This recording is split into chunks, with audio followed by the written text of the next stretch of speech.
കടുകോളം ആത്മവിശ്വാസമില്ലാതിരുന്ന ആദു പ്രതിസന്ധികൾ തരണം ചെയ്ത് കരുത്തനായ കഥ കേട്ടാലോ?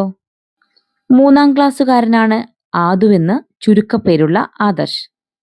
കടുകോളം പോലും ആത്മവിശ്വാസം ഇല്ലായിരുന്നു അവന്. താൻ എന്തു ചെയ്താലും ഒട്ടും ശരിയാവില്ലെന്നായിരുന്നു ആദുവിന്റെ തോന്നൽ. പഠിക്കാനും കളിക്കാനും ഉണ്ണാനും ഉറങ്ങാനുമെല്ലാം അച്ഛനും അമ്മയും കൂടെ വേണം. പരീക്ഷ എന്ന് കേൾക്കുന്നതേ അവന് പേടിയാണ്.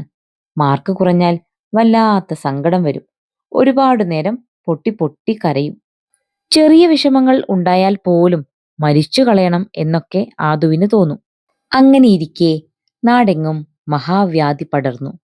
ദിവസം ചെല്ലുന്തോറും ഒരുപാട് പേരെ രോഗം ബാധിച്ചു. പലരും മരിച്ചു. ആദുവിന്റെ നാട്ടിലും പരിചയമുള്ളവരും ഇല്ലാത്തവരുമായി എണ്ണമറ്റ രോഗികളുണ്ടായി. ആദുവിന്റെ അച്ഛനിലാണ് ആദ്യം രോഗലക്ഷണങ്ങൾ കണ്ടത്. കടുത്ത പനിയും അസഹ്യമായ മേലുവേദനയും.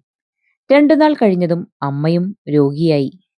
അച്ഛനും അമ്മയും രോഗം മൂർച്ഛിച്ച് കിടപ്പിലായപ്പോൾ ആദു പകച്ചുപോയി. എന്നാൽ ധൈര്യം വീണ്ടെടുത്ത് അവൻ അവരെ പരിചരിച്ചു. അച്ഛനമ്മമാരുടെ രോഗം ഭേദമായപ്പോൾ ആദു ആശ്വസിച്ചു.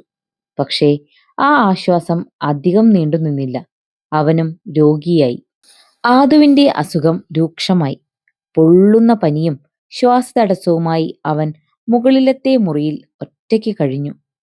അധികം വൈകാതെ താൻ മരിച്ചു പോകുമെന്നു തന്നെ അവൻ ഭയന്നു. സ്വന്തം ദുർവിധിയിൽ ആദു തെല്ലും തളർന്നില്ല. അവൻ ആത്മധൈര്യം വീണ്ടെടുത്തു. ഭക്ഷണവും മരുന്നുകളും നേരം തെറ്റാതെ കഴിച്ചു. പനിയും ഓക്സിജന്റെ അളവും കൃത്യമായ ഇടവേളകളിൽ പരിശോധിച്ചു. താൻ ഒരു രോഗിയാണെന്ന കാര്യം മനഃപൂർവ്വം മറന്നു. നല്ല പുസ്തകങ്ങൾ വായിച്ചും ചന്തമുള്ള ചിത്രങ്ങൾ വരച്ചും അവൻ സമയം ചെലവഴിച്ചു. രോഗാവസ്ഥകളും മറ്റു ആലോചനകളുമെല്ലാം ഒരു ദിവസം പോലും മുടങ്ങാതെ ഡയറിയിൽ കുറിച്ചിട്ടു. ക്രമേണ ആദുവിന്റെ രോഗം മാറി. നഷ്ടമായ ആരോഗ്യം പതിയെ വീണ്ടെടുത്തു. ഏകാന്തവാസം കഴിഞ്ഞ് മുകളിലത്തെ മുറിയിൽ നിന്ന് പുറത്തു വന്നത് പഴയ ആദുവേ ആയിരുന്നില്ല. ജീവിതാനുഭവങ്ങൾ ആദുവിനെ ആത്മവിശ്വാസം തികഞ്ഞ പുതിയ ആളാക്കി മാറ്റി. രോഗത്തെയും മരണത്തെയും അതിജീവിച്ചവൻ പിന്നീട് ഒരു പ്രതിസന്ധിയിലും തളർന്നില്ല. അല്ലെങ്കിൽ തന്നെ തീവ്രമായ ജീവിതാനുഭവങ്ങളല്ലേ എല്ലാ മനുഷ്യരെയും കരുത്തരാക്കുന്നത്. കുട്ടികൾക്ക് ഏറെ പ്രിയങ്കരനായ ബാലസാഹിത്യകാരൻ ഡോക്ടർ കെ ശ്രീകുമാർ ആണ് ഈ കഥ എഴുതിയിരിക്കുന്നത്.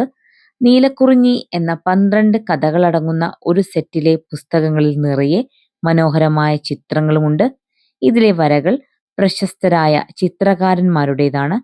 പൂർണ്ണ പബ്ലിക്കേഷൻസ് പ്രസിദ്ധീകരിച്ച ഈ പുസ്തകങ്ങൾ സ്വന്തമാക്കണമെങ്കിൽ പൂർണ്ണയുടെ ഔട്ട്ലെറ്റുകളിലും വെബ്സൈറ്റുകളിലും ലഭ്യമാണ്.